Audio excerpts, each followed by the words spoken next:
పెద్దోడా ఇంకా నువ్వు తినలేదు. అరగనట్టు అట్ట తిరిగితే ఎట్టా? తినబుద్ధి కావట్లేదమ్మా. నీ మనవడేమన్నాడు?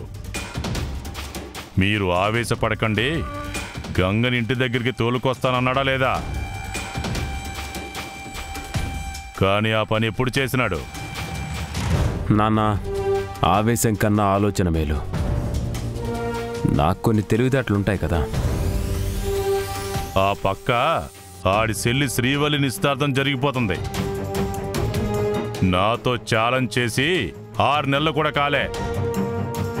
6 వారాల్లో ఆడి చెల్లి పెళ్లి ఘనంగా చేస్తే నా పరువేం కావాలి? నువ్వు చెప్పు తిరుపతమ్మా. నేనేం చెప్పనత్తయ్యా? మీ అన్న కొడుకు గంగ గురించి పొగుడుతా ఉంటే ఆడు గెలిచినట్టు నువ్వు లోపలే సంబరపడతా ఉండవు కదా. అలాంటిదేం లేదత్తయ్యా. దేవా ఏం చేసినా మంచే చేస్తాడనుకుంటాను.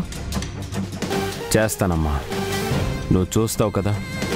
నానమ్మా, మేనరికం చేసుకుంటే పిల్లలు సరిగ్గా పుట్టరని విన్నాను, నిజమేనా? ఏంద్రా,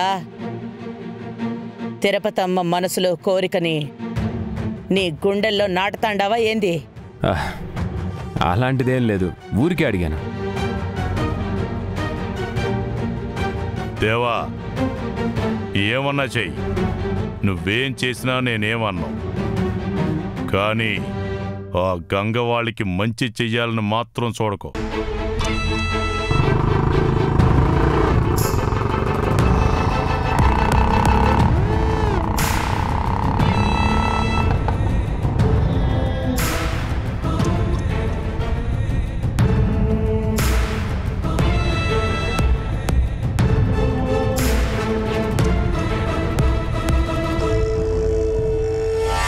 బయట ఎవరు వచ్చినట్టున్నారే? దేవా, నువ్వన్నట్టుగానే గంగ మన ఇంటికొచ్చి బయట నిలబడినాడేంది?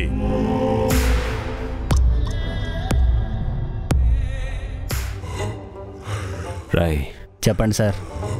ఈ గంగగాడు అందరూ పడుకొని ఉంటారు. మెల్లగా బీరువాలోనే ఎక్కడ ఉంటాయి, ఆ డబ్బు తీసుకొనిరా. సైలెంట్గా వెళ్ళు. అలాగే సార్. ఎవ్వరికి డౌట్ రాకూడదు. వెళ్ళు.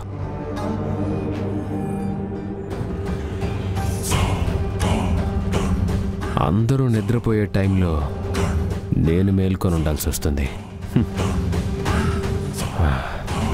దొంగని పట్టుకోవాల్సిన పోలీసే దొంగతనం చేయటం అంటే ఇలాగే ఉంటుందేమో.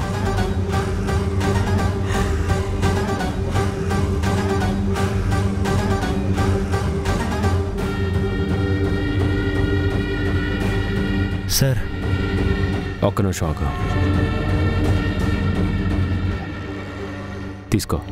పర్వాలేదు సార్. రాయ్, ఆడపిల్ల పెళ్లి కోసం దాచుకున్న సొమ్ముని దోచుకుంటే కాస్తైనా పంచాలంటారు, లేకపోతే పాపం అంటుకుంటుంది.